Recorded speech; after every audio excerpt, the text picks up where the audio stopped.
She killed her husband on their wedding day. By the time her heart caught up with her actions, she had lost everything.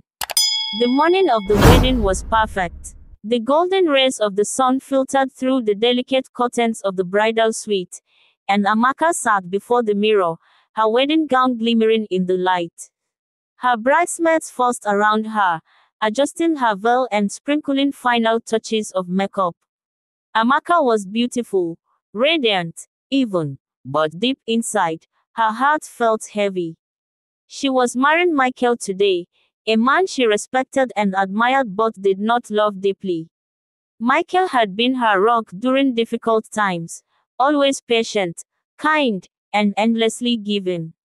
Yet, as she sat there, staring at herself in the mirror, a shadow from her past whispered a name in her heart, Chijioke.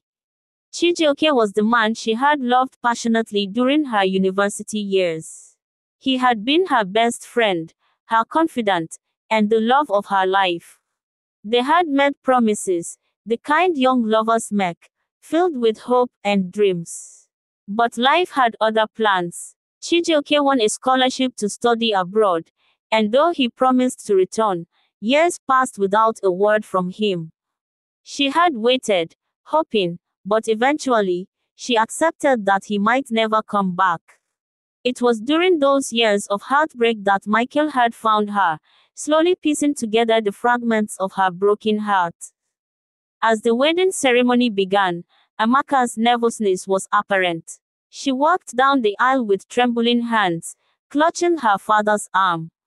When she reached Michael, his smile steadied her briefly. The vows were said, the rings exchanged, and the church erupted in cheers. Amaka forced a smile, trying to silence the doubts in her heart. The reception was a grand affair, a celebration of love and unity, or so it seemed. But then it happened. Amaka was greeting guests when she heard a voice behind her. Amaka. She froze. Her heart knew the voice even before her mind registered it. Slowly, she turned around, and there he was, Chijioke. The years had aged him in the most beautiful way. He was taller, broader, with an air of confidence that only time and experience could bring. His eyes locked onto hers, and in that moment, it felt like no time had passed at all. Chijioke, she whispered, her voice barely audible. I had to see you, he said, his voice low but filled with emotion. I couldn't let you go without telling you. I still love you. Her heart thundered in her chest. Dash. The rest of the reception passed in a blur. Amaka couldn't focus. Her mind replayed Chijioke's words over and over. How could he come back now, on the very day she had vowed her life to another man? Michael, ever observant, noticed her unease. Amaka, he said quietly as they danced. Is something wrong? She shook her head, forcing a smile.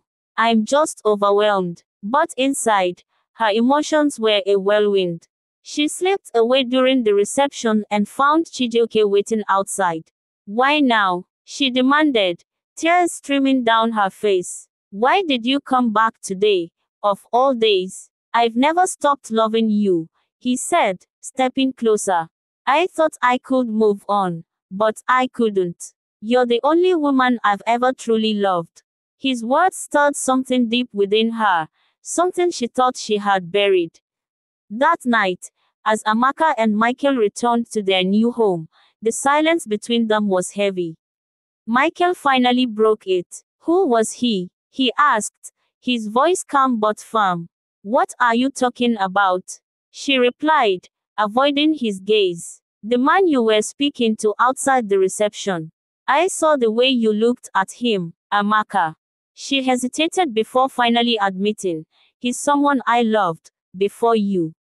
Michael's jaw tightened. And do you still love him? Her silence spoke louder than any words could. Michael's voice grew louder, his pain spilling out. I gave you everything, Amaka. I've been there for you, loved you with all my heart, and on our wedding day, you're thinking about another man. I didn't ask for this. She snapped, her emotions boiling over. I didn't ask for him to come back. The argument escalated, words turning sharper, emotions spiraling out of control. In a moment of anger, Michael grabbed her arm. You're my wife now, Amaka. You made vows to me.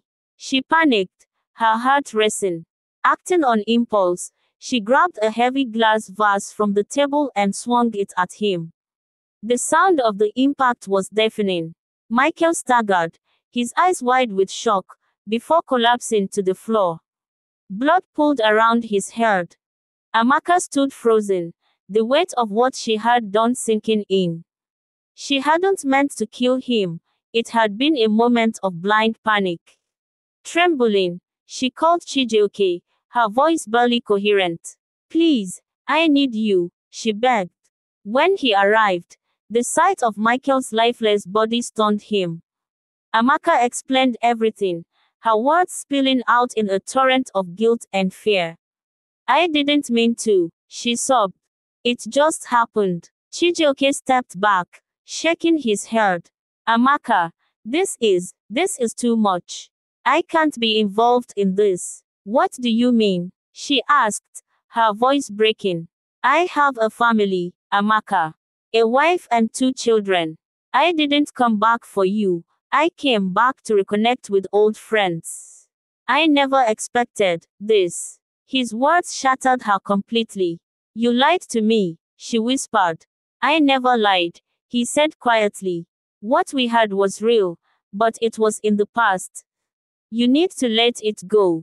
And with that, he left, leaving her alone with her guilt and the lifeless body of her husband.